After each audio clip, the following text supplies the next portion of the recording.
நீலகிரி மாவட்டம் உதகை அருகே உள்ள கணபதி நகர் பகுதியில் சாலை வசதி இல்லாததால் உடல்நலம் பாதிக்கப்பட்ட நபரை தொட்டில் கட்டி தூக்கி செல்லும் நிலை ஏற்பட்டுள்ளது. இதுகுறித்து நமது செய்தியாளர் பிரபு வழங்கும் கூடுதல் தகவல்களை கேட்கலாம். பிரபு, விவரங்கள் என்ன, சொல்லுங்க. வணக்கம். நீலகிரி மாவட்டம் உதகை நகராட்சி உட்பட்ட பட்பயிர் அருகே 2வது வார்டு பகுதியான கணபதி நகர் பகுதியில் 100க்கும் மேற்பட்ட குடியிருப்புகள் அமைந்துள்ள நிலையில் இப்பகுதியில் முறையான சாலை வசதி இல்லாததால் இப்பகுதியில் உடல்நிலை பாதிக்கப்பட்ட முதியவர் ஆம்புலன்ஸ் வாகனங்கள் எதுவும் இப்பகுதியில் வராததால் தொட்டில் தூக்கி செல்லக்கூடிய ஒரு அவல் நிலையானது ஏற்பட்டுள்ளது.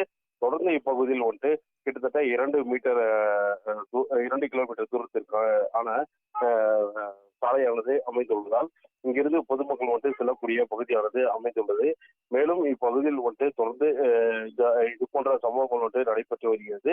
மேலும் கர்ப்பிணி பெண்கள், முதியவர்கள், உடல்நிலை பாதிப்படைந்தவர்கள், அவசர தேவைகள் ஆம்புலன்ஸ் வாகனங்கள் வர முடியாத ஒரு சூழ்நிலை ஏற்பட்டுள்ளதால் தொழிற்கட்டில் செல்லக்கூடிய அவல நிலையானது ஏற்பட்டுள்ளது.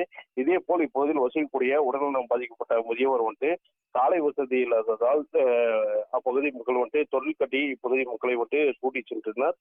குறிப்பாக அடர்ந்துவான பகுதி நடுவே தொலைத்தொடர்பு சாலை இல்லாத கிராமங்களில் இது போன்ற துயர சம்பவங்கள் நடைபெறும் நிலையில் உதகை நகராட்சிக்கு உட்பட்ட 2வது வார்டு பகுதியில் கர்ப்பிணி, உடல்நலம் பாதிக்கப்பட்டவர்கள் தொட்டில் கட்டி தூக்கி செல்லக்கூடிய ஒரு தொடர்ந்து சூழ்நிலையானது ஏற்படுகிறது. தொடர்ந்து இது போன்ற தங்கள் கிராம பகுதியில் சாலை வசதி ஏற்படுத்தி தர வேண்டும் என இப்பகுதி மக்கள் தொடர்ந்து கோரிக்கையானது விட்டு வருகின்றனர். விவரங்களுக்கு நன்றி பிரபு.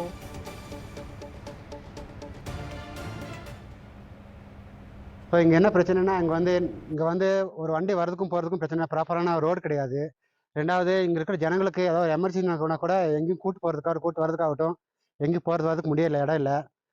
இந்த ஊரில் தண்ணி பிரச்சனை நிறைய இருக்குது. தண்ணி பிரச்சனைக்கு இங்கே எல்லாத்துக்கும் ஒரு இடத்துல பிரச்சனை இருக்குது. சுத்தமாக ப்ராப்பரான தண்ணி வசதி கிடையாது, ரோடு வசதி கிடையாது எங்களுக்கு.